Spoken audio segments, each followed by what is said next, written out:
Victoire au Seigneur de la vie. Ah, sûr.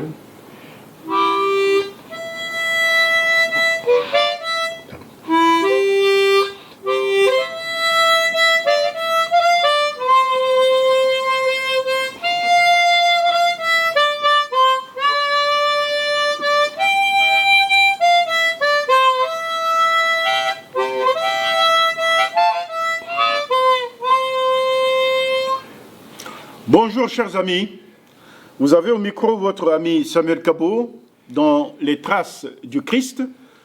Nous allons aborder un texte aujourd'hui qui sera le secret d'une réussite dans la vie de tous les jours. Mais avant cela, je vais faire une citation du duc de la Rochefoucauld qui a existé au XVIIe siècle. Hein. C'est un écrivain français. Il dit ceci. Nous aurions souvent honte de nos plus belles actions si le monde voyait tous les motifs qui les produisent. Vous vous identifiez là? C'est merveilleux. Je voudrais vous parler du salut. Et le salut est comme un diamant en plusieurs facettes. Aujourd'hui, je vais prendre un texte dans la parole de Dieu qui regorge des réalités qui rejoignent notre quotidien et duquel nous pouvons tirer des principes qui sont des principes de vie. Ben, je m'en vais citer le texte dans l'évangile de Luc, chapitre 5. Un jour, Jésus se tenait au bord du lac de Génézareth et la foule le pressait pour écouter la parole de Dieu qui sort de sa bouche.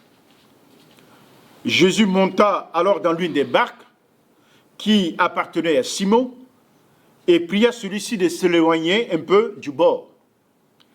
Quand il eut fini de parler, il dit à Simon, « Avance plus loin, là où l'eau est profonde, puis toi et tes compagnons, jetez vos filets pour pêcher. » Simon lui répondit, « Maître, nous avons peiné toute la nuit sans rien prendre, mais puisque tu me le dis, sur ta parole, je jetterai le filet. » Et ils jetèrent donc et prirent une si grande quantité de poissons que leur filet commençait à se déchirer.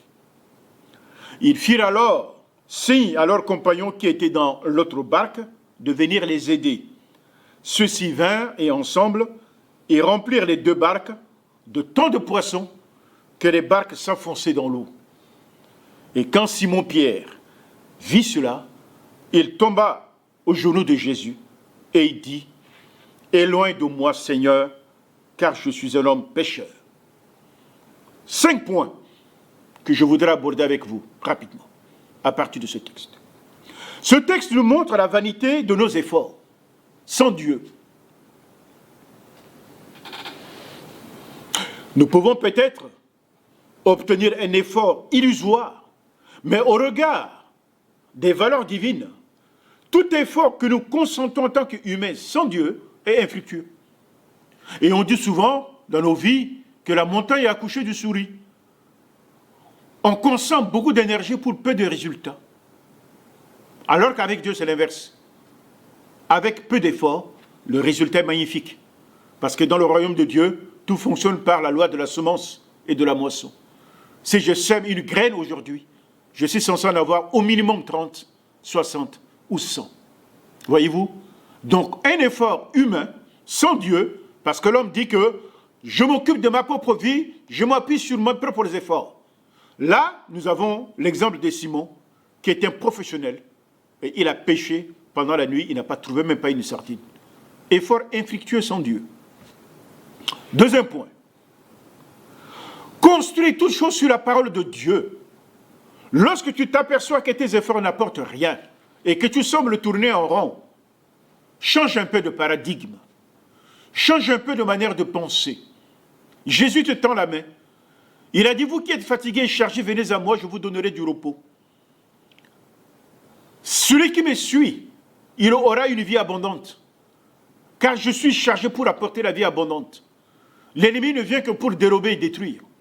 Mais moi, je suis venu pour que mes brebis, ceux qui m'appartiennent, aient la vie et qu'ils soient dans l'abondance. Construire avec Dieu. Oui, il y a plusieurs façons de construire. Sur quel matériau construis-tu? Est-ce que tu construis sur du sable ou tu construis sur le rocher?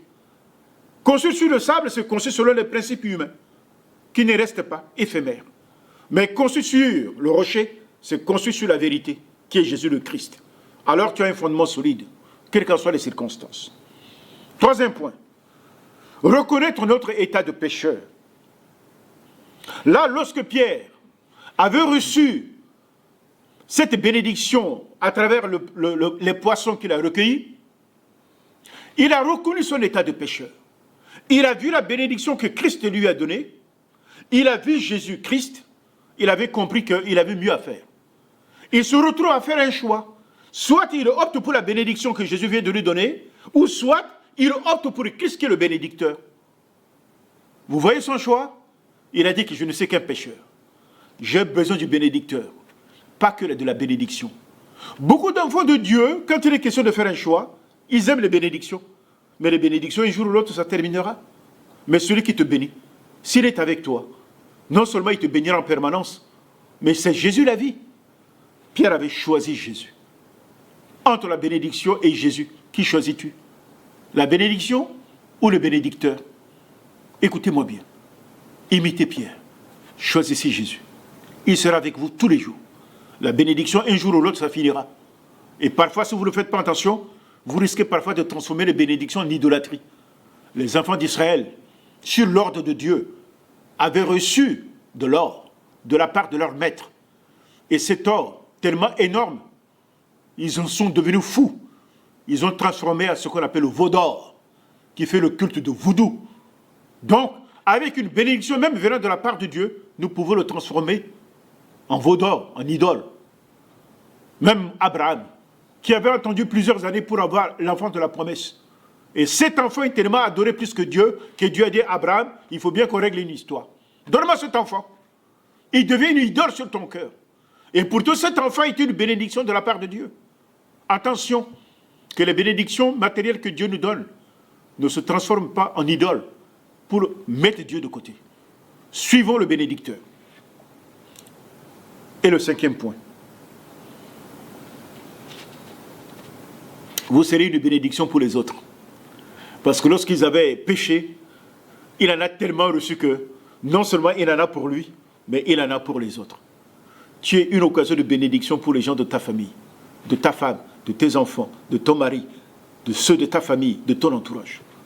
Lorsque tu racontes Jésus face à face, tu es la lumière allumée dans un foyer. Alors reçois ce message, médite-le et agis en conséquence. C'était votre ami Samuel Kabo. Soyez bénis. Amen.